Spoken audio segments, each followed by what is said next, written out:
Compare and contrast the features of neoclassical poetry and romantic poetry എന്നുള്ള question, അതായത് നിങ്ങളുടെ university question ചോദിച്ചിട്ടുള്ളതാണ്. അതിൻ്റെ ഒരു ആൻസർ പോലെ നമുക്ക് നോക്കാം.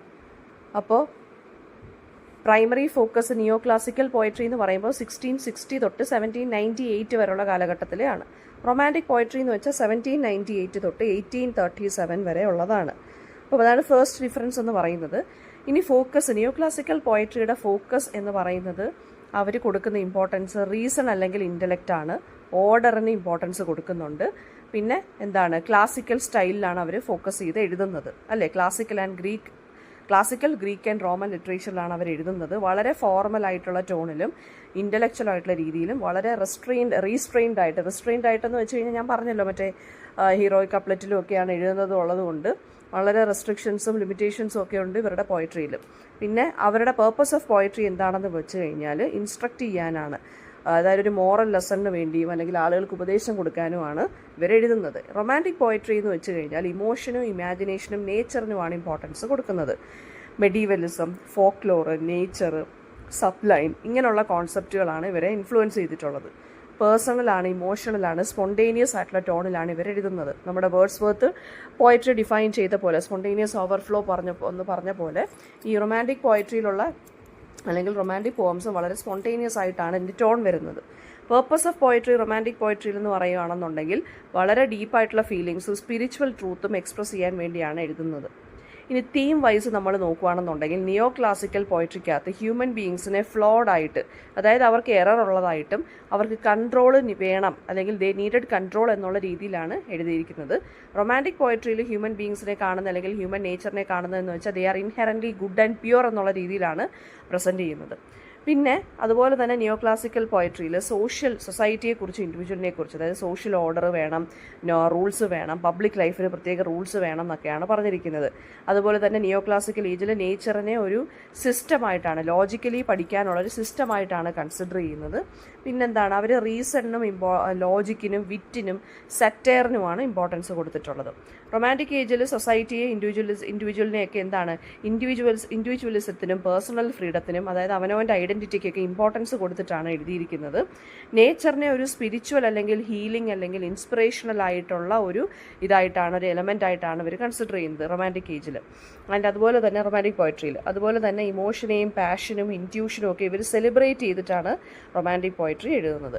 പിന്നെ സ്റ്റൈൽ ആൻഡ് ലാംഗ്വേജ് നോക്കുകയാണെന്നുണ്ടെങ്കിൽ language of neo classical poetry is polished ആണ്, ആർട്ടിഫിഷ്യലാണ്. ഡിക്ഷൻ അല്ലെങ്കിൽ വേർഡ്സിൻ്റെ ചോയ്സ് ഒക്കെ ഭയങ്കര എലവേറ്റഡ് ആയിട്ടാണ് ഇവർ എഴുതുന്നത്. റൊമാൻറ്റിക് ഏജിലാണെന്നുണ്ടെങ്കിൽ വളരെ സിമ്പിളായിട്ട്, നാച്ചുറലായിട്ട്, കോമൺ മാനിന് മനസ്സിലാവുന്ന രീതിയിൽ, എക്സ്പ്രസീവ് ആയിട്ടുള്ള രീതിയിലാണ് എഴുതുന്നത്. ഫോമും സ്ട്രക്ചറും നോക്കുകയാണെങ്കിൽ നിയോ ക്ലാസിക്കലിന് ഹീറോയിക് കപ്ലറ്റ്, അയാംബിക് പെൻറ്റമീറ്റർ ഒക്കെയാണ് യൂസ് ചെയ്തിരുന്നത്. സ്ട്രിക്റ്റ് ആയിട്ട് പൊയറ്റിക് റൂൾസ് ആഡിയർ ചെയ്യുമായിരുന്നു, അതായത് ഫോളോ ചെയ്യുമായിരുന്നു. റൊമാൻറ്റിക് ഏജിൽ ഫ്രീ ഫോമാണ്, എക്സ്പെരിമെൻറ്റേഷനാണ് എല്ലാ രീതിയിലും, മീറ്ററിലും സ്റ്റൈലിലും ഫോമിനും എല്ലാം പുതിയ രീതിയിലാണ് അവർ എഴുതി പോയേക്കുന്നത്. ഒരു റെസ്ട്രിക്ഷൻസും ഇല്ല. നിയോ ക്ലാസിക്കൽ ഏജിൽ ഇമേജറി യൂസ് ചെയ്യണമെന്നുണ്ടെങ്കിൽ അർബൻ അതായത് സിറ്റി ലൈഫിനെ കുറിച്ച് ആർട്ടിഫിഷ്യൽ ആയിട്ടുള്ള രീതിയിൽ മാൻ സെൻറ്റേർഡ് ആണ്.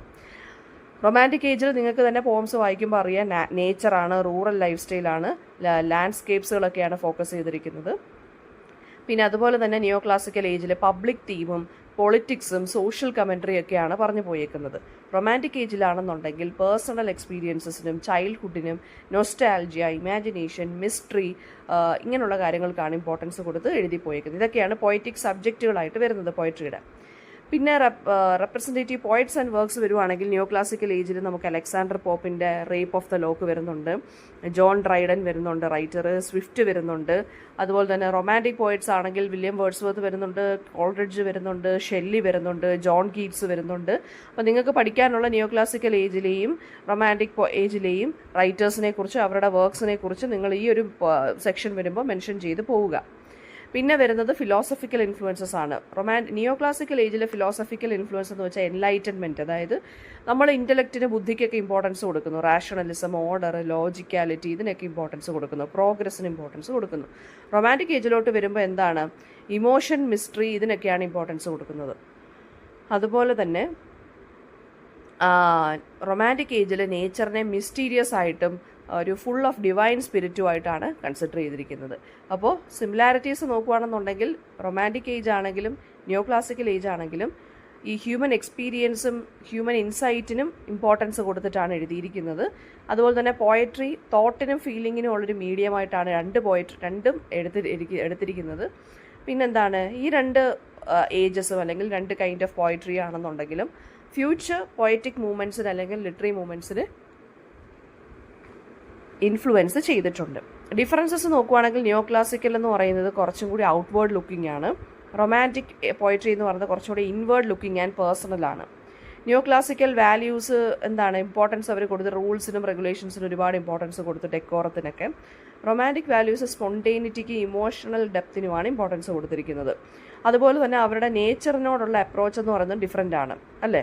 ഇൻഡിവിജ്വലിൻ്റെ അടുത്തുള്ള അപ്രോച്ചും ഡിഫറെൻ്റ് ആണ്, ഇമാജിനേഷൻ്റെ അടുത്തുള്ള അപ്രോച്ചും ഡിഫറെൻ്റ് ആണ്.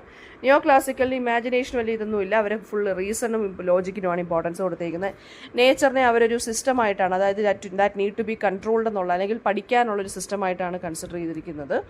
ഇൻഡിവിജ്വലിനെന്ന് വെച്ചാൽ ഇൻഡിവിജ്വലിസത്തിനാണ് റൊമാൻറ്റിക് ഏജിൽ പോയട്രിയിൽ ഇമ്പോർട്ടൻസ് കൊടുത്തിരിക്കുന്നത്. അപ്പോൾ നിയോ ക്ലാസിക്കൽ പോയട്രി എന്ന് പറയുന്ന ഒരു കൈൻഡ് ഓഫ് ഫോർമൽ ഡിബേറ്റ് ആണ്. അത് കൺട്രോൾഡ്, പോളിഷ്ഡ് ആണ്, ഫോക്കസ്ഡ് ഓൺ ലോജിക്കാണ്. റൊമാൻറ്റിക് പോയട്രി ഒരു കൈൻഡ് ഓഫ് പേഴ്സണൽ ഡയറി ആണെന്ന് നമുക്ക് പറയാം. ഇമോഷണലാണ്, ഇമാജിനേറ്റീവ് ആണ്, നേച്ചർ അല്ലെങ്കിൽ സെൽഫിന് ഫോക്കസ് കൊടുത്തിട്ടാണ് ഇത് പറഞ്ഞു പോയേക്കുന്നത്. സോ 15 മാർക്സിൻ്റെ ക്വസ്റ്റ്യൻ ആണിത്. അപ്പോൾ ഈ 15 മാർക്സിൻ്റെ ക്വസ്റ്റ്യൻ എഴുതുമ്പോൾ ഇത്രയും കാര്യങ്ങൾ എഴുതി, പ്ലസ് നിങ്ങളുടെ പഠിക്കാനുള്ള ഏജിലെ റൈറ്റേഴ്സും വർക്ക്സും കൂടെ കുറച്ചുകൂടി ക്ലാരിഫൈ ചെയ്ത് എഴുതി കഴിഞ്ഞാൽ നല്ല മാർക്ക് നമുക്ക് കിട്ടും. കുറച്ച് സിസ്റ്റമാറ്റിക് ആയിട്ടുള്ള രീതിയിൽ എഴുതി കഴിഞ്ഞാൽ നമുക്ക് നല്ല രീതിയിൽ ഈ 15 മാർക്സിൻ്റെ ക്വസ്റ്റ്യൻ സ്കോർ ചെയ്യാൻ സാധിക്കും.